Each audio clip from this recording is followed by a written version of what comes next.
Welcome to the Liberated Feminine Podcast. I'm Lucy Lampy, your host, and in this episode, we're exploring moving forward after a breakup.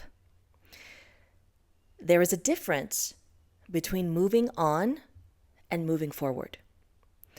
And I want to start with that distinction first, because on the surface, they may seem like the same. Very similar words, right? But in one, when you're just moving on, imagine that you are on a piece of land in a particular environment. And this is the environment of the pain, right? Where the pain took place, where the heartbreak took place, but also where all of the beautiful parts of that relationship happened. So this is not a bad place. It's not all bad. It's not bad at all. But this is simply where that pain exists and where it was created. And in this landscape are these different patterns, these different stories that you have about yourself, about relationships, about men, about women, about that specific relationship. In that landscape, you have all these different experiences, patterns, cycles, generational things that were passed on. There's a lot there. There's a lot. When you just move on without moving forward, what happens is it's kind of like looking around in that same landscape. And instead of being tethered to or associated with or connected to this one relationship that you broke up from, you move on to a different one.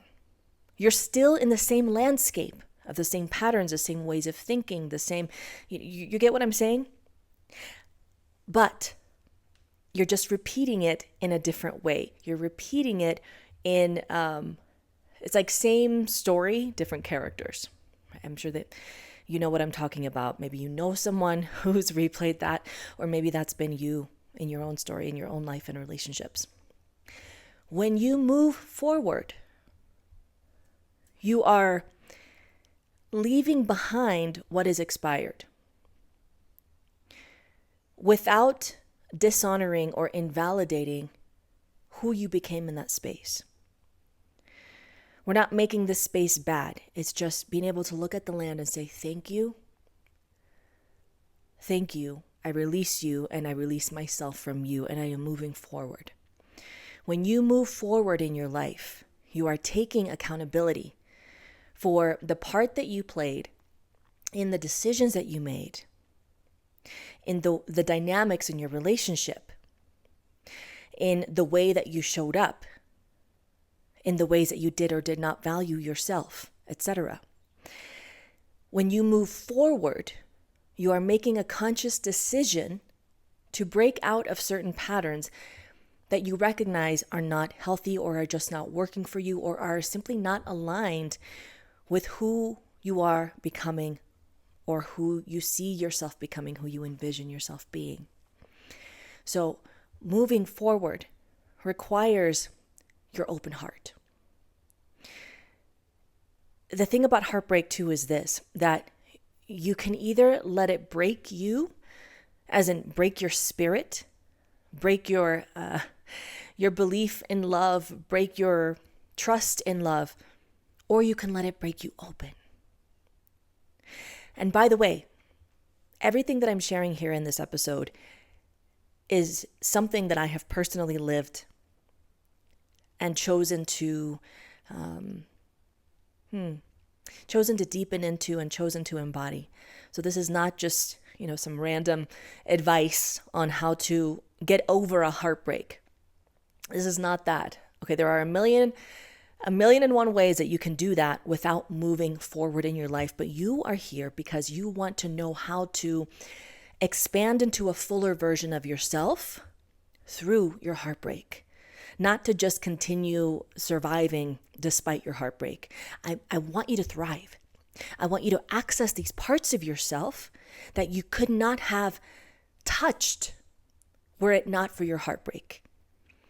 So I really want to emphasize this piece before moving forward, because when you let your heartbreak break you open to more love, when you let it break you open to more of the fullness of what life has for you. You will embody a level of radiance that you literally didn't think was possible. A level of sovereignty, not as a rebellious, fuck you, vengeful type of energy, but as a real coming home to a deeper part of your heart. This is what's available to you within a heartbreak.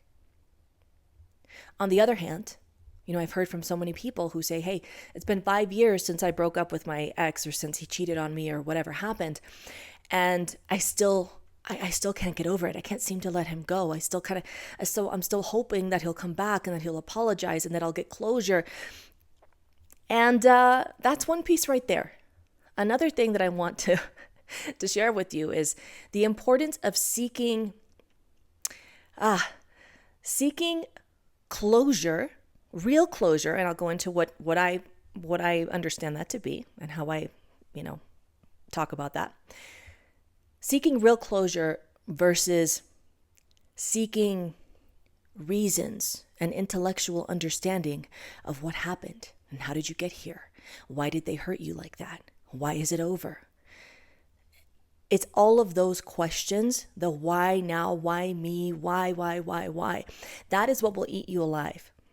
For real closure, you must make peace with what is. Not to sound, God, at the risk of sounding bypassing and woo-woo and all this kind of fluffy stuff. This is the real shit, y'all. This is real. When you come to a place of genuine acceptance of what happened and what is, you set yourself free. This was such a huge part of my divorce, right? After 17 years, after 4 kids, after everything we'd been through, all the beautiful parts, all the painful parts, all the ups and downs, all the glory, all the suffering, everything. For me to be able to zoom out and look at the entirety of our relationship and say, thank you.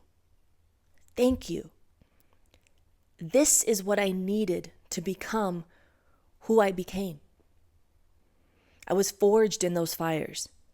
And this is not about, finding glory in suffering. It's one thing to, endure the suffering that we must, and it's another thing to glorify it. And I'm not here to glorify your suffering. You do not need to prolong your suffering in a relationship if you are, for example, experiencing abuse. Figure a way out, okay?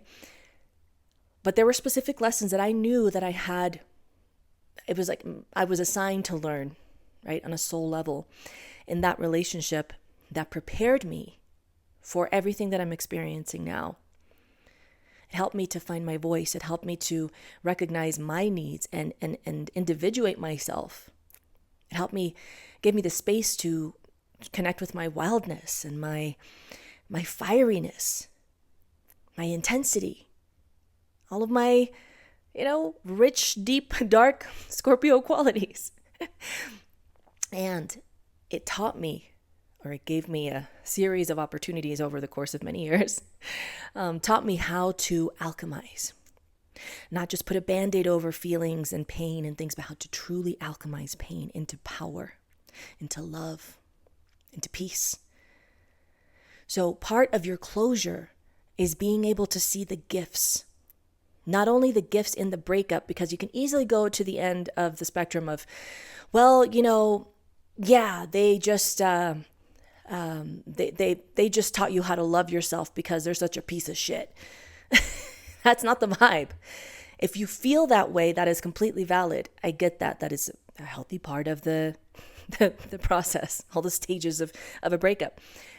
But when you land in this place of genuine, deep, soul deep gratitude for this person and the assignment that they took on a soul level, for you to awaken to the things and the parts of you that you awaken to within that relationship. When you can have that genuine gratitude and actually wish them well, like wish them peace. Wish them joy. Wish them their soul's fulfillment. Wish them contentment. When you can get to that place, that is the real closure. The closure doesn't come from knowing, okay, well, when did you meet that person? And then when did you lose interest in me and this and that? That is just your mind, your ego, trying to collect as much data as possible so that you can avoid having this pain anymore at any other point in your life. It's a form of self-protection. To a certain point, when we obsess and fixate on the details, and we think that that is what's going to give us closure, that's just another form of self-protection. So if you want real closure, just being aware. This is not about the how. How do you find peace? How do you find acceptance? No, but just even knowing that is a part of this. Making peace genuinely with what was and what is. Another part of moving forward instead of just moving on is honoring your grief. Grief has a life of its own. All right, it will visit you, it will sweep over you whenever it pleases. It's not on a schedule. It's not predictable. You can be having a beautiful moment and all of a sudden the grief comes in. It can be years later and the grief comes in. It can be completely unexpected, small, non-holiday moment and you see a leaf that reminds you of something and then the grief is there. So this is not about extracting every single bit of grief as if you're removing a poison. Grief is evidence of love. That's really what it is. Grief is the proof that you really loved, that you really cared, that you opened your heart, that you let love in. It's not the absence of love, it's a celebration of love. So if we can even just shift that mindset right there, that every time that you are touched by grief, every time that you feel the grief, so you don't resist it, so you don't fight it, so you don't think that you're doing something wrong or that you skipped over it earlier on and now why is this coming up now? It's coming up now, in whatever time it comes up, because that's when it needed to. We can't possibly process everything all at once, or even within a few months, or even within a few years. There are some things that just may remain untouched. Let that be okay. That's also part of making peace with what is, right? It's part of making peace with the process. And when you consciously choose to honor your grief and let those moments come, let those moments of grief touch you, let them be felt and release them, let them wash over you like a wave. That is the key. There's no need to identify with your grief. There's no need to create stories around it. There's no need to attach yourself to it or obsess over it or try to overanalyze, like, what is this? Why is this? Just feel it and let it. Let it move on through. Now, if you have explored any of my work or any of my courses, you know that I am a big advocate for working with the body, because our body is the means through which we are processing grief and everything for that matter, through our nervous systems. So use movement, use your breath, use your voice, use sound, vocalizations to help you move through whatever it is that you're experiencing, and know that it will pass. None of it is ever permanent. No emotion is permanent. So the moment that your mind tries to create a story around, oh my God, this is grief, we live here now, this is us now, call bullshit on that, zoom out, see a bigger picture, and recognize that this is just an experience that your body it's asking you to allow it to have. And the more that you do honor this grief, the more that you're actually able to reconcile the experience, integrate the gap between the past and the present and where you're going. Your ego, your intellectual understanding, this part of you, which is not bad, it's trying to keep you safe and alive and pain-free. We appreciate that. I sure do. It just tends to get in the way of the deeper heart, soulful stuff that you can access if you just let your mind get out of the way for a little bit. And grief is one of those things. Now, another piece to processing grief, let's say tying in closure with honoring your grief and moving forward after a breakup, something that I personally did with my ex-husband, and then also I did it after he was out of the house, and I did this with myself, was every place that we had gone to that was like our place. Our bridge that we used to walk across, our beach that we used to sit at, our park, our bench, our whatever, the route of walking that we used to take, we would walk together and say goodbye. Say goodbye to it and thank it. Thank it for all the conversations, all the experiences, all of the growth, all of the fights, all of the whatever. And honor that space. Honor that piece of the environment, of that place from which we were moving forward. A, because it just felt honoring to do that, and it was part of our uncoupling. And B, because I was still going to go back to those places. And I didn't want it to be charged with this sense of like something is missing. I wanted it to be full of love and gratitude. Same thing with music. When you hear songs that were your song, and let's say years later, it's still like, oh my God, this was our song. And now I can't, every time I think about it, we're like making out in the back of the car. Redeem it. Dare to not confront in an aggressive, combative way, but dare to confront the feelings that come up, meaning to be with. When you listen to that song, for example, or when you go sit at that place, that was your place or your song, and you just be with the feelings and imagine releasing them. Just release, feel, thank, acknowledge, release. Literally envisioning like it's just a shell melting away from your body. Because this is so liberating. I can listen to the songs that were playing in college that used to be our playlist, and I can remember the things, but it's not charged. It's not charged with sadness and longing and melancholy and like, I wish that no, it's just, this song has been reclaimed. This playlist has been reclaimed. These places have been reclaimed. And that is a huge part of moving forward. Huge part. Because that is freeing your tethering energetically to that past lover, to that past relationship. But not only are you cutting it off like, fuck you, I'm cutting this cord, you're cutting it with gratitude. And you know what else happens when you can land in that place where you can genuinely do that, or at least just try it. Just try it out, try it on. Is that the universe starts to align you with more experiences, friendships, relationships, opportunities that reflect that gratitude back to you. Instead of vengefulness, revenge, spite, wishing that they get what they did to you from somebody else. Again, completely normal, completely human behavior. Like I get it. But once you land, like you circle around that block and you land in this place where you can genuinely be grateful and wish them well, the universe has a lot of blessings waiting for you. Let's put it that way.